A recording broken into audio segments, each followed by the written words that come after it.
Hello बच्चों, तो चलिए इस प्रश्न को पढ़ते हैं। 100 मीटर ऊंची एक मीनार के आधार से ऊर्ध्वाधर ऊपर की ओर एक गेंद इतने वेग से फेंकी जाती है कि वह मीनार के उच्चतम बिंदु तक पहुंचने में सक्षम हो।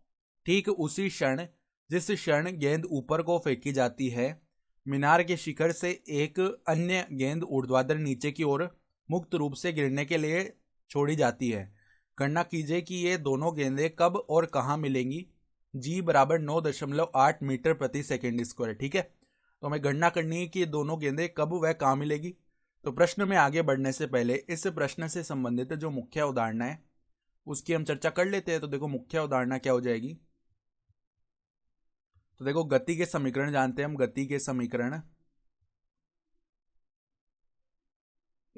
समीकरण देखो, गति का जो पहला समीकरण है वो क्या होता है, v बराबर में u प्लस में at, जहां पर v क्या है अंतिम वेग, u क्या है प्रारंभिक वेग, a क्या है त्वरण और t हमारे पास समय अंतराल होता है।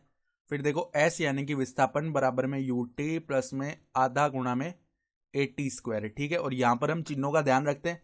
ठीक है, फिर देखो तीसरा जो समीकरण है वो क्या होता है, v स्क्वायर बराबर में u स्क्वायर प्लस में 2as। तो इन तीनों ही समीकरणों में हम चिन्ह परिपाटी का ध्यान रखते हैं एकदम। ठीक है, तो अब इस सवाल के मुख्य हल में आ जाते हैं।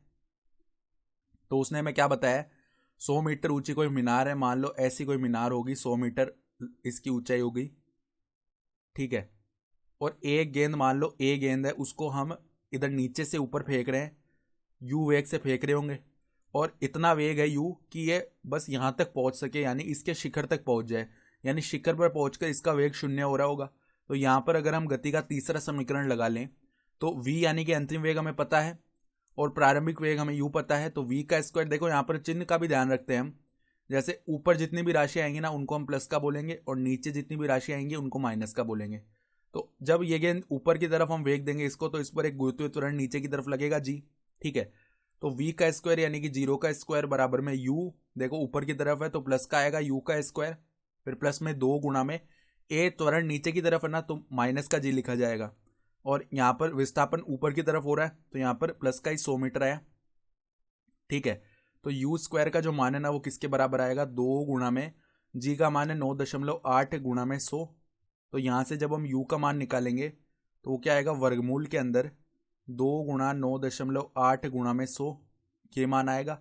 यानी कि इधर से यू का मान हमारा क्या बन जाएगा, यू बराबर में आ जाएगा 44.27 मीटर प्रति सेकेंड। ठीक है, तो अब हमें क्या बताया कि एक दूसरी गेंद है जिसको हम इसी क्षण, मान लो कोई बी गेंद होगी, इसको इसी क्षण हम मुक्त रूप से छोड़ते हैं, यानी इसका जो प्रारंभिक वेग है वो 0 है। और ये गेंदें कहाँ पे मिल रही है और कब मिल रही है वो बताना हमें। तो एक बार मान लेते हैं कि बी जो है वो x दूरी नीचे आया, फिर ये गेंदें मिल रही है। ठीक है, तो यहाँ पर ए और बी दोनों मिल रही होंगी। तो जब बी x मीटर चला तो ए जो है वो 100 माइनस एक्स मीटर चला होगा। अब यहाँ पर बी के लिए हम गति का दूसरा समीकरण लगा रहे हैं। ठीक है, तो यहाँ पे देखो पहले क्या लिखा जाएगा, माइनस का x, क्योंकि विस्थापन नीचे की तरफ हुआ, बराबर में देखो इसका प्रारंभिक वेग तो 0 है तो 0 गुणा में मतलब 0 आएगा, फिर यूटी वाला पद मतलब 0 हो गया, फिर प्लस में देखो इस पर त्वरण माइनस का जी लगेगा ना, तो 1/2 माइनस जी और यहाँ पे टी का स्क्वायर। ठीक है, तो ये क्या बन गया, x बराबर में माइनस माइनस आपस में विभाजित हो गए तो जी टी स्क्वायर बट्टा में 2 आ गया। सही है, अब ये दूसरा समीकरण गति का हम ए के लिए लगा देते हैं। तो ए देखो ऊपर की तरफ जा रहा है 100 माइनस एक्स, तो 100 माइनस एक्स बराबर में यहाँ पे यू टी समय लग रहा होगा मान लो। ठीक है, फिर इस पर त्वरण माइनस का जी टी स्क्वायर बट्टा में 2 आ जाएगा ना। चूंकि जब जो हमारा बी है वो एक्स दूरी नीचे आने में उसे टी समय लग रहा है, तो ए जो है उसको 100 माइनस एक्स चलने में भी टी समय लगेगा, तभी तो दोनों मिलेंगे ना।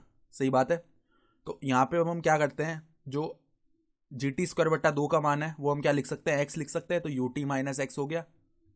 और इस तरफ क्या है, 100 माइनस में एक्स है तो माइनस एक्स से माइनस का एक्स मतलब 0 हो गया। तो टी का जो मान है वो क्या आएगा, 100 बट्टे में यू आ जाएगा।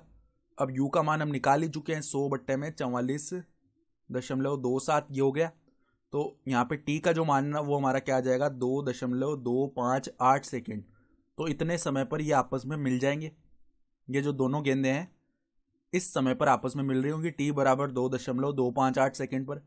और कहाँ पर मिल रही होंगी, तो अगर हमें एक्स का मान निकालना है तो ये मान उठा कर रख देते हैं। तो x बराबर में देखो क्या आएगा, GT² बट्टा में 2 यानी 9.8 गुणा में t का स्क्वायर कर दो, यानी 2.258 गुणा में 2.258 बट्टा में 2। तो ये जब मान निकालोगे तो ये आ जाएगा हमारा 25 मीटर, यानी कि जो गेंद बी है वो ऊपर से 25 मीटर पर मिलेगी। और अगर हमें धरातल से बतानी है ऊंचाई, तो देखो धरातल से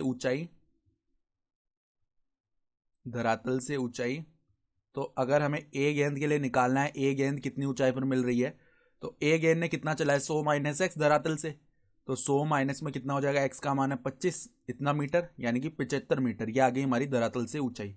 तो आशा करता हूं कि आपको ये प्रश्न समझ में आया होगा। धन्यवाद।